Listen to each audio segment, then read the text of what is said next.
તાપી જિલ્લાના નિઝર તાલુકાના રૂમકી તળાવ પ્રાથમિક શાળાના આચાર્ય હીરાલાલભાઈની 36 વર્ષની સેવા બાદ નિવૃત્ત થયા ત્યારે ભવ્ય વિદાય સમારોહ યોજાયો।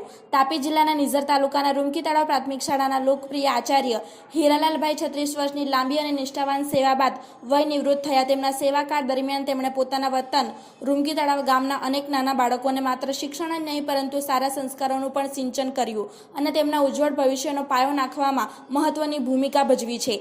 સાદું જીવન અને ઉચ્ચ વિચાર ધરાવતા હીરાલાલભાઈની વિદાયને તેમના વિદ્યાર્થીઓ, શિક્ષકો અને ગ્રામજનોએ ભારે હૃદયે સ્વીકારી હતી। આચાર્યના વિદાય સમારોહનું આયોજન શાળા પરિસરમાં કરવામાં આવ્યું હતું, જેમાં મોટી સંખ્યામાં લોકો ઉપસ્થિત રહ્યા હતા। આ પ્રસંગે ધારાસભ્ય જયરામ ગામિત અને તાપી જિલ્લા ભાજપ સંગઠન પ્રમુખ સુરજ વસાવા ખાસ ઉપસ્થિત રહ્યા હતા અને તેમણે હીરાલાલભાઈની શાળા અને સમાજ પ્રત્યેની નિષ્ઠા અને યોગદાનને બિરદાવ્યું હતું। આ ઉપરાંત મહામંત્રી સુહાગભાઈ નિઝર અને કુકરમુંડા તાલુકાના કેળવણી નિરીક્ષકો, CRCO, BRC, આચાર્યગણ, શિક્ષક સ્ટાફ, ગામના સરપંચ દાસુભાઈ, ગામના આગેવાનો, મહિલાઓ અને નાના ભૂલકાઓએ પણ આ વિદાય સમારોહમાં હાજરી આપી હતી। સૌએ ભેગા મળીને આચાર્ય હીરાલાલભાઈને યાદગાર ક્ષણોમાં ભાવભીની વિદાય આપી હતી। સમારોહ દરમિયાન ઉપસ્થિત લોકોએ હીરાલાલભાઈ સાથેના પોતાના સંસ્મરણો અને અનુભવો વર્ણવ્યા હતા, જે દર્શાવતું હતું કે તેઓ માત્ર એક આચાર્ય જ નહીં પરંતુ એક માર્ગદર્શક અને પ્રેરણા સ્ત્રોત પણ રહ્યા છે। તેમના નિવૃત્તિ જીવન માટે સૌએ શુભેચ્છાઓ પણ પાઠવી હતી। રિપોર્ટર કુંવરસિંહ નાઈક, તાપી સ્વરાજ ન્યૂઝ, નિઝર, કુકરમુંડા।